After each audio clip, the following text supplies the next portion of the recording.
તો રનિંગ માટે સારા એવા બૂટની જરૂર હોય છે કે જેથી તમને સીન પેન ન થાય, પગમાં ન દુખે અથવા તો તમને ટાઈમિંગ સારી આવી શકે એ માટે તમારે જરૂર છે સારા એવા બૂટની. તો આજે બૂટ આપણે એક મંગાવ્યા છે તમારી બધી ડેમો માટે. તો ચેનલ સબસ્ક્રાઈબ કરી નોટિફિકેશન ઓન રાખજો. ગ્રાઉન્ડ સિરીઝને તમારા મિત્રોને શેર કરજો.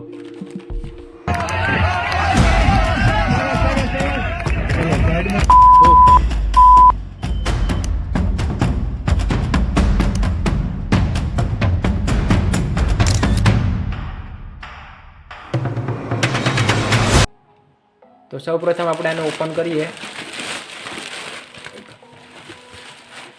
તો ઘણા બધા મિત્રો યુઝ કરતા હશે કેમ્પસના શૂઝ.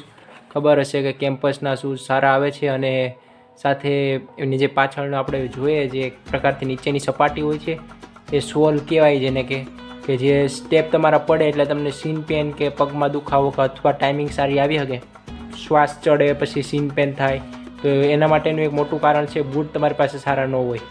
તો આ જે બૂટ છે એ તમને 700 થી 800 રૂપિયાની પ્રાઇસમાં મળી જાય, અથવા તો તમે બીજી કોઈ કંપનીના કે બીજી સેગા કંપની છે અથવા કોઈ એશિયન છે એવી રીતે બીજી કોઈ કંપની છે એના તમે બૂટ મંગાવો એમાં તમને 800 થી 900ની રેન્જ સુધીમાં બૂટ મળી જાય. તો કેવા બૂટ તમારે પરચેસ કરવાના છે એ જોવાના છે આપણે. તો આ કંઈક બૂટ એ પ્રકારના છે કે જેમાં તમને સૌપ્રથમ બતાવીએ આપણે.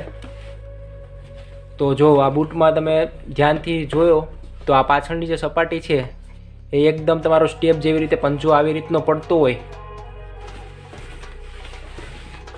સ્ટેપ તમારો જો સ્ટેપ નીચે તમારો પડે એટલે એના પાછળની સપાટી વ્હાઇટ એકદમ ન હોવી જોઈએ, કારણ કે જે વ્હાઇટ સપાટી હોય એના કારણે તમને પગમાં ઝટકો લાગે છે. અને નીચે પાછળ તમે છેલ્લે આ જુઓ તો આવી રીતનું થોડુંક ઊંચું હોવી જોઈએ સપાટી, જેના કારણે તમારે જે પગ પડે તમારો જે આવી રીતે આ રોડ ઉપર આવી રીતે દોડતા હોય કે ગ્રાઉન્ડ ઉપર દોડતા હોય, પગ જે તમારો પડે છે એના કારણે બધો સપોર્ટ અહીંયા પાછળની પાની ઉપર આવે છે અને એના કારણે તમને સીન પેન થાય છે. તો જો સીન પેન તમને ન થાય એના માટે આવું એક સારું બૂટ લઈ લેવાનું રનિંગ માટે.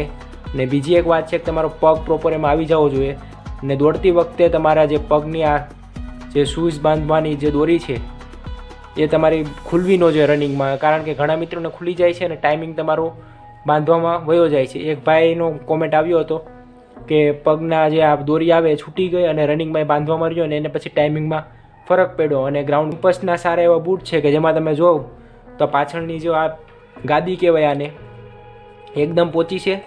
ને આપણે અંદરથી જોઈએ ને તો અંદરથી તમે આમાં જુઓ, એક મિનિટ લાઇટ કરી દે,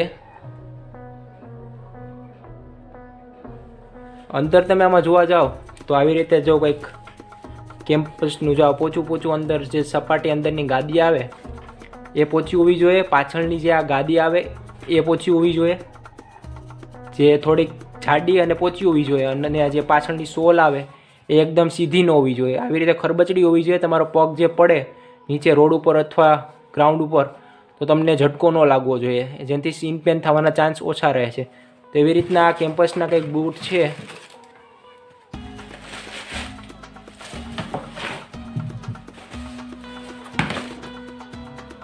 તો આ બૂટ તમારે જો બાય કરવા હોય તો નીચે તમને લિંક મળી જશે, ત્યાંથી તમે મંગાવી શકો છો. પગમાં જે છોલા ન પડે પાછળ, તમારા પગ જ્યારે તમે પહેરો છો ત્યારે આવી ગાદી હોવી જોઈએ પોચી, નીચે આવી ગાદી હોવી જોઈએ, એકદમ સીધું ન હોવું જોઈએ, કારણ કે તમારો પગ જે રોડ ઉપર આવી રીતે પડે ત્યારે તમને ઝટકો લાગે નહીં તમારા પગમાં અને સીન પેન થવાના ચાન્સ ન રહે. એ માટે તમારે આ થોડુંક જાડું હોવું જોઈએ, આને ગાદી કહેવાય છે, થોડીક જાડી અને ઊંચી હોવી જોઈએ, જેના કારણે જે સ્ટેપ પડે તમારા એમાં ફરક પડે છે. અને આવી રીતનું હોવું જોઈએ. પાછળની સોલ છે જેમાં થોડા આવી રીતે ખરબચડી સપાટી હોય એના કારણે તમને જે પગમાં ઝટકા ન લાગે, એકદમ સીધું અને વ્હાઇટ હશે તો તમને રનિંગમાં વાંધો આવશે. જે પટ્ટી હોય એ સીધી હોવી જોઈએ અને સાથે દોરી તમારી ટાઈટ બાંધેલી હોવી જોઈએ કે રનિંગ કરતા વખતે તમારી દોરી છૂટવી ન જોઈએ, જેથી કરીને તમારા રનિંગના ટાઈમિંગમાં ફરક પડવો જોઈએ અને એકદમ ફિટ તમારા પગમાં આવી જવો જોઈએ બૂટ. એના માટે તમે મોજા પહેરી શકો છો.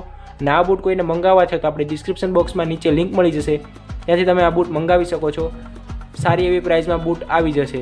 કોઈ પણ કંપનીના તમે મંગાવી શકો છો, પણ આટલી બાબતનું ધ્યાન રાખવાનું છે. કઈ બાબતનું કે સપાટી એની થોડીક સીધી ન હોવી જોઈએ, આવી રીતનું હોવી જોઈએ, જે ગાદી કહેવાય એ થોડીક ઊંચી હોવી જોઈએ અને પાછળની જે સોલ આવે એ થોડીક અલગ પ્રકારની હોવી જોઈએ, કારણ કે છે ને પગમાં ઝટકા લાગશે, સીન પેન થઈ જશે.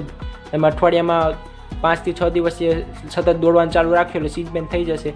એનું કારણ છે પગમાં ઝટકા લાગે અને તમારો જે પગ પડે છે રોડ ઉપર અથવા ગ્રાઉન્ડ પર, તો જ્યાં તમને પગમાં ઈજા કરે છે. તેના કારણે તમારે બૂટ એવા પસંદ કરવાના છે કે જેથી તમને રનિંગમાં અનુકૂળતા રહે.